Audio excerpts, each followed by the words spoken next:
Kotak Pandora Koalisi Perubahan mulai terbuka. Keraguan banyak pihak soal koalisi ini bakal gagal terbentuk ternyata semua itu keliru. Politik itu memang mempunyai banyak kemungkinan. Politik itu nggak ada kepastian. Atau istilah AHY, politik itu misteri. Akhirnya, Koalisi Perubahan membuktikan mampu membentuk koalisi yang memenuhi syarat presidensial threshold sebanyak 20% di kursi parlemen. Itu bila tidak ada yang membelot ke koalisi lain. Tapi anggaplah mereka sudah firm dan nggak ada perubahan pikiran lagi. Karena apa? Karena masa pendaftaran Capres dan Cawapres itu masih akan dilangsungkan di pertengahan bulan Oktober tahun ini. Pada tanggal 26 Januari 2023, Demokrat secara resmi memberi dukungannya kepada Anies. Ini tentu melegakan Partai Demokrat dan relawan. Ketidakpastian menunjukkan kepastiannya. Demokrat membuka dan mengurai kerumitan terbentuknya koalisi perubahan ini. Penyampaian dukungan Demokrat ini pasti berkaitan dengan rencana ketetapan Nasdem mendeklarasikan koalisi dan mendeklarasikan capres-cawapresnya, yaitu pada bulan Februari 2023 ini. Tidak hanya itu, AHY juga mengatakan soal cawapres pendamping Anies diserahkan ke Anies, supaya tidak terjadi kawin paksa. Kawin paksa memang cenderung membuat rumah tangga tidak harmonis dan banyak pertengkaran-pertengkaran yang tidak perlu. AHY seakan-akan mau menunjukkan dia nggak galau bila akhirnya tidak dipilih Anies. AHY seakan-akan mau menunjukkan elegansinya, komitmennya, dan konsistensinya terhadap dukungannya di koalisi perubahan. Tapi kalaupun beneran nggak kepilih, pasti Partai Demokrat akan ogah-ogahan dalam mendukung pencapresan Anies. 5 hari kemudian, yaitu pada tanggal 31 Januari 2023, PKS menyatakan diri mendukung Anies sebagai capres. Dengan catatan yang sama, tidak akan memaksakan kehendak soal cawapres Anies. Istilah yang dilontarkan Sohibul Iman, PKS mendukung Anies tanpa syarat.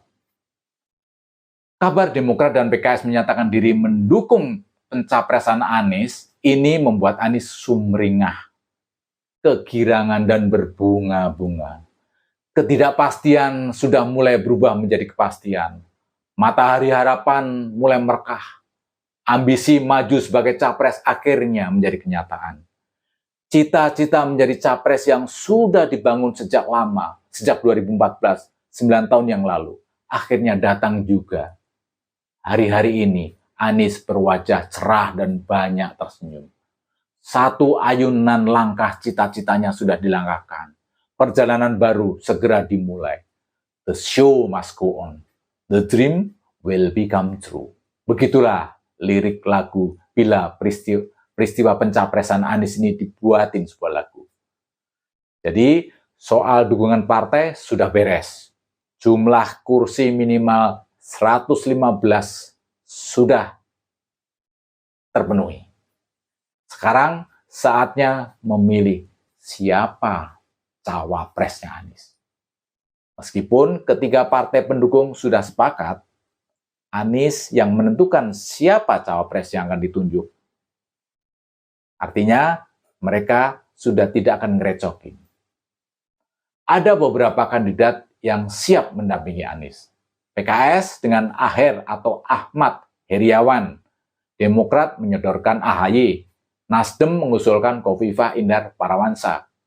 Termasuk beberapa kandidat yang lain yang sudah beredar dan dibicarakan di masyarakat. Misalnya, ada yang mengusulkan Gatot Nurmantio, mantan Panglima TNI yang konsisten berada di kubu oposisi. Ada juga Novel Mukmin, Sekjen Presidium Alumni 212 atau PA 212, juga siap loh mendampingi Anies. Anies tinggal menimbang-nimbang siapa cawapres yang akan mendampinginya. Rumitkah penentuan siapa cawapres Anies? Dipastikan tidak ribet sama sekali. Simple, dan bisa segera dideklarasikan di bulan Februari ini, sesuai dengan janji Nasdem. Jadi, siapa cawapres Anies? Sudah bisa ditebak siapa cawapres Anies. Jadi, nggak usah ngayal jauh-jauh.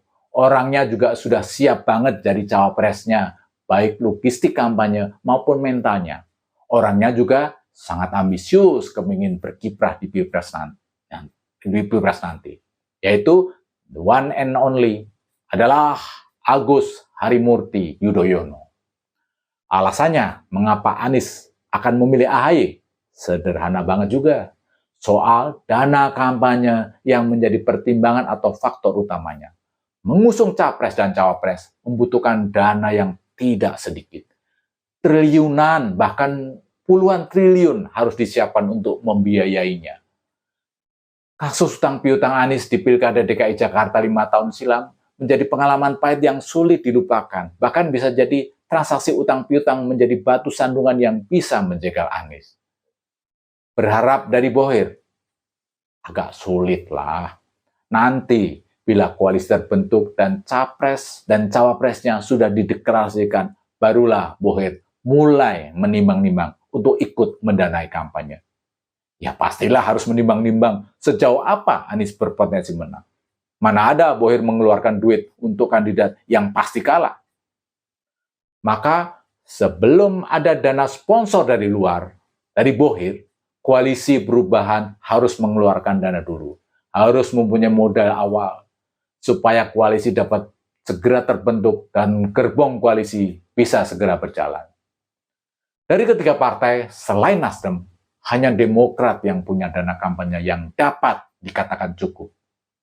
Selama 2 periode memerintah, Demokrat pasti masih mempunyai cadangan untuk kepentingan politik dan kepentingan partai. Ditambah, birokrasi di Partai Demokrat nggak ribet. Ketua umumnya AHY, waketumnya Ibas, ketua majelis partainya SBY. Mungkin saja kebijakan partai diselesaikan di ruang makan Cikias. Pernyataan dan ajakan AHY untuk segera membuat sekretariat bersama ini secara implisit menyebutkan AHY siap menjadi motor penggerak sekber. Itu berarti dana kampanye siap digelontorkan oleh Partai Demokrat. Gercep atau gerak cepat usulan AHY membuat sekber sebagai bentuk penyeimbang dari gercep Nasdem saat mendeklarasikan Anies sebagai capres di bulan Oktober tahun 2022 lalu. Sekaligus, ini memuluskan AHY menduduki posisi cawapres yang bisa saja diambil orang. Bagaimana dengan PKS? Memangnya PKS punya dana? Sejak awal Surya Paloh sudah meragukan isi kantong PKS kan. Jadi yang nggak usah dibahas lebih lanjut. PKS pasti tahu diri. Itu kunci utama semuanya. Termasuk PKS mengikhlaskan akhir terdepak dari posisi cawapres mendampingi Anies. PKS cukup sebagai tim pelengkap sajalah. Tim sukses sajalah. Bagaimana dengan Khofifah? Soal Khofifah, sudahlah, itu hanya basa-basi saja. Bahwa Khofifah berpotensi mendapat dukungan suara dari Provinsi Jawa Timur dan dukungan dari kaum perempuan, mungkin benar. Tapi, mungkin juga tidak benar. Cara pandang pemilihan presiden kan agak berbeda dengan pemilihan gubernur.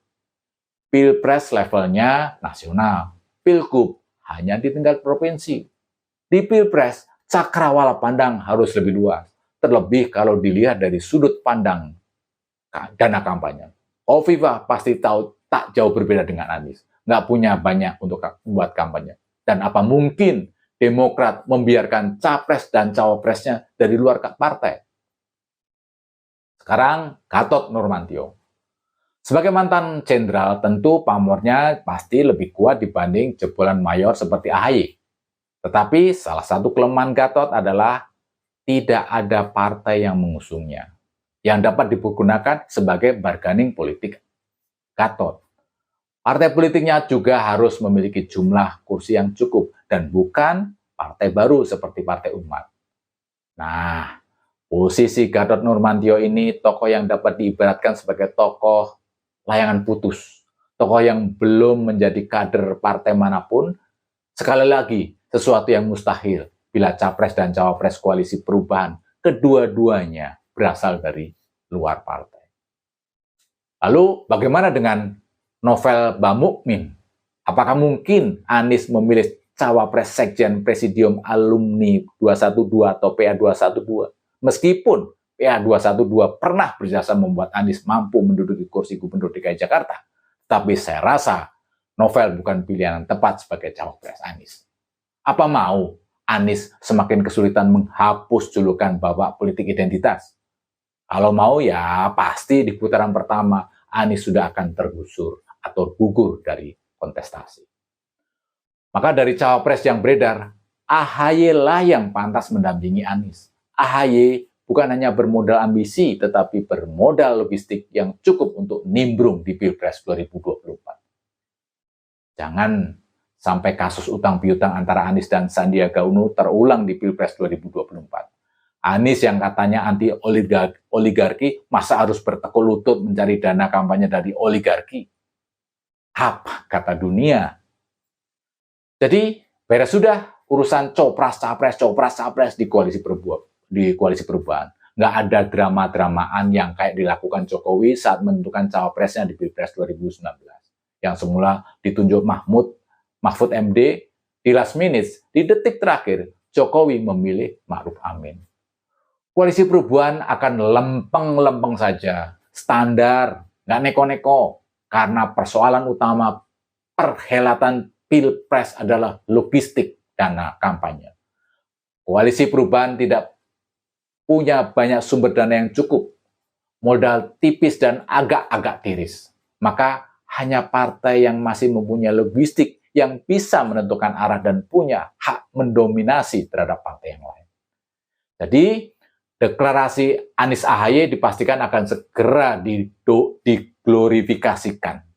Gak ada drama, standar saja, biasa saja.